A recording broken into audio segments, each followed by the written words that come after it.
Yes, नमस्कार. मी doctor Tukaram Sonaji Awate, senior interventional cardiologist medical hospital. आज आपण त्याच्या एक महत्त्वाच्या विषयावर चर्चा करणार आहे. हार्ट अटॅक हा काय असतो आणि हार्ट अटॅक टाळण्यासाठी आपण सर्वांनी काय प्रतिबंधक उपचार किंवा उपाय केले पाहिजे. हार्ट अटॅक असं ऐकले की सर्वांच्या मनात भीती निर्माण होते आणि तो कसा टाळावा हे सर्वांना उत्सुकता असते. तर ह्याविषयी आपण आज सविस्तर चर्चा करूया. सर्वप्रथम हार्ट अटॅक म्हणजे काय, नेमके शरीरामध्ये आपल्या काय बदल घडतात ज्याच्यामुळे हार्ट अटॅक येतो. आपण सर्वांना माहीतच आहे की हृदय हे आपलं इंजिन, आपल्या शरीरातलं इंजिन असं काम करते. थोडक्यात हृदय आपल्या शरीरामध्ये रक्तपुरवठा करते सर्व अवयवांना आणि हृदयाला रक्तपुरवठा करणाऱ्या रक्तवाहिन्या असतात ज्याला आपण म्हणतो करोनरी आर्टरीज, ज्या हृदयाला सतत रक्तपुरवठा करतात. जेव्हा ह्या करोनरी आर्टरीजमध्ये ब्लॉकेज निर्माण होतात तेव्हा आपल्याला हार्ट अटॅक येतो. आपल्या हृदयाला मेन 3 करोनरी आर्टरीज असतात, लेफ्टला 2 आणि राईटला 1.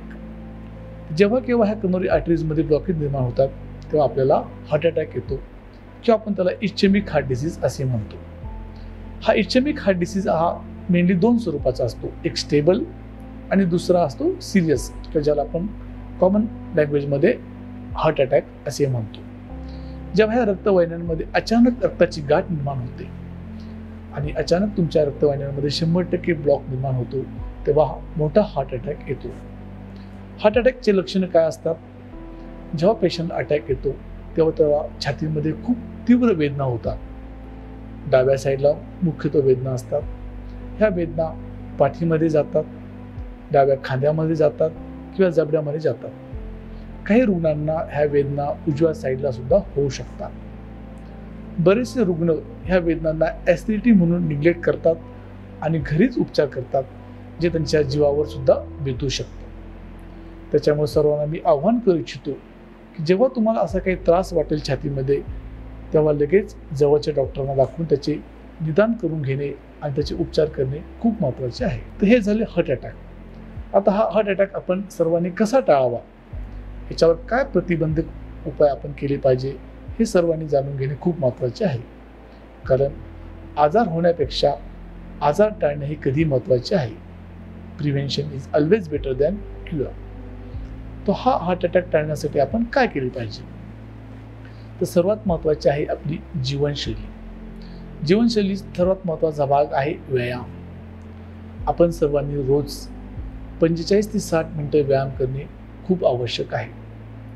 आता बऱ्याच लोकांचा प्रश्न असतो की व्यायाम कुठला करावा. तर व्यायाममध्ये जो पण तुम्हाला रोज शक्य आहे असा व्यायाम आपण केला पाहिजे. रोज जो सहजासहजी शक्य आहे त्यात सर्वात महत्त्वाचं आहे वॉकिंग किंवा जॉगिंग. हे आपण कुठेही आपल्या जवळपासच्या गार्डनमध्ये किंवा ओपन स्पेसमध्ये करू शकतो आणि नियमित करू शकतो. याला कुठलाही एक्स्ट्रा खर्च लागत नाही, एक्स्ट्रा इक्विपमेंट्स लागत नाहीत. त्याच्यामुळे सगळ्यात सोपा आणि जो नियमित आपण करू शकतो तो व्यायाम म्हणजे वॉकिंग, जॉगिंग किंवा रनिंग. याच्या व्यतिरिक्त जर आपल्याला पॉसिबल असेल तर आपण स्विमिंग, जिम किंवा स्पोर्ट्स, बॅडमिंटन, टेनिस, फुटबॉल असे कुठल्याही स्पोर्ट्सची जर आवड असेल तर तेही आपण करू शकतो. सर्वात महत्त्वाचे आहे की जे तुम्ही व्यायाम करता तो रोज आणि सातत्याने झाला पाहिजे आणि तो सहजासहजी झाला पाहिजे. त्याला वेगळे इफर्ट्स घेण्याची गरज नाही पडली पाहिजे. व्यायाम केल्यामुळे तुमचं ब्लड प्रेशर, शुगर, वजन ह्या सर्व गोष्टी नियंत्रणामध्ये राहतात आणि ह्या सर्वांमुळे आपल्याला अटॅक येण्याची रिस्क कमी होते. दुसरा महत्त्वाचा बाजू आहे आहार. कारण आपण जे आहार घेतो ह्या आहारामुळेच बरेचसे आजार निर्माण होतात आणि या आहारात आपण जर बदल केले तर बरेचसे आजार आपण टाळू शकतो. आहारामध्ये नेमके काय बदल केले पाहिजे? तर सर्वात महत्त्वाचा बदल आहे की ज्या पदार्थामध्ये फॅट जास्त आहे, कोलेस्ट्रॉल जास्त आहे त्यांचं सेवन आपण कमी केलं पाहिजे. असे पदार्थ कुठले? त्याच्यामध्ये ज्याच्यामध्ये खूप ऑइल आहे, नॉनव्हेज, मटन ह्या गोष्टी आपण कमी केल्या पाहिजेत. Junk food, fast food, pizza, burger, बाहेर खाणे ह्या सर्व गोष्टी आपण कमी केल्या पाहिजेत, जेणेकरून आपल्या शरीरामधले फॅट्स कमी होतील आणि आपण प्रोटीनचं प्रमाण जास्त वाढवलं पाहिजे. हिरव्या पालेभाज्या, फळे, कडधान्य यांचं प्रमाण आहारामध्ये जास्त वाढवलं पाहिजे. हे आहारामध्ये बदल केल्यामुळे आपल्या ब्लड प्रेशर, शुगर, वजन ह्या सर्व गोष्टी नियंत्रणामध्ये येतात आणि ह्या सर्वांमुळे आपल्याला अटॅक टाळण्यासाठी मदत होते. तिसरा महत्त्वाचा भाग आहे व्यसन.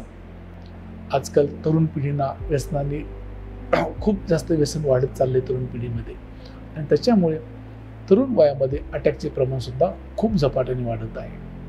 म्हणून आपण सर्वांनी स्मोकिंग, अल्कोहोल, टोबॅको, गुटखा ह्या सर्वांना टाळलं पाहिजे. कारण व्यसन केल्यामुळे आपल्या हृदयाच्या रक्तवाहिन्यांमध्ये ब्लॉकेज निर्माण होतात आणि अटॅकची रिस्क खूप वाढते.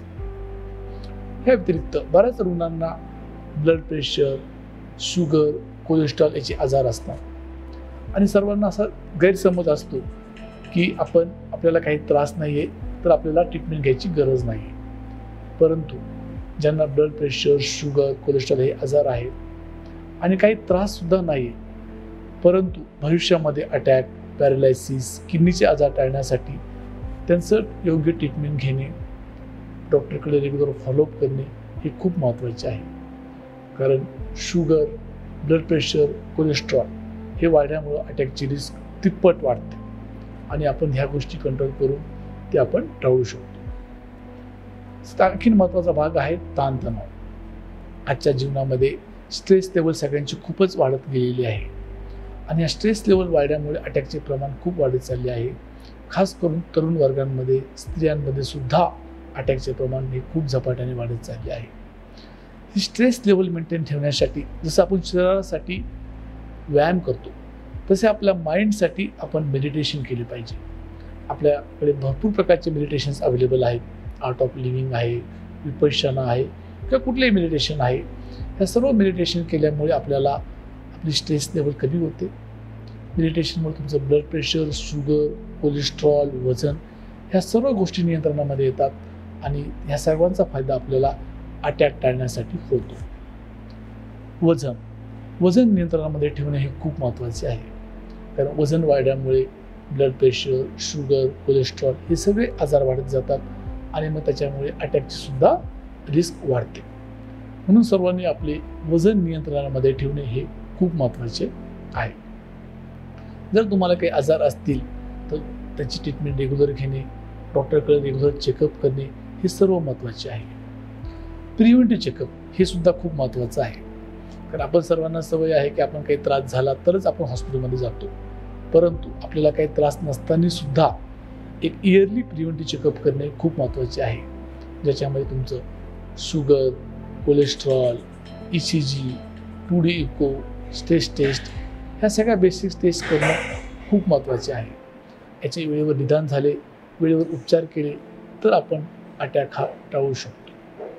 म्हणून सर्व प्रेक्षकांना मी सांगू शकतो की अटॅकला घाबरून न जाता तो कसा टाळता येईल याच्याकडे आपण सर्वांनी जागरूक राहणे खूप महत्त्वाचे आहे आणि आपल्या जीवनशैलीमध्ये योग्य बदल करून, प्रिव्हेंटिव्ह चेकअप करून आणि काही आजार जर असेल तर त्याची रेग्युलर ट्रीटमेंट घेऊन आपण अटॅकची रिस्क कमी करू शकतो. धन्यवाद.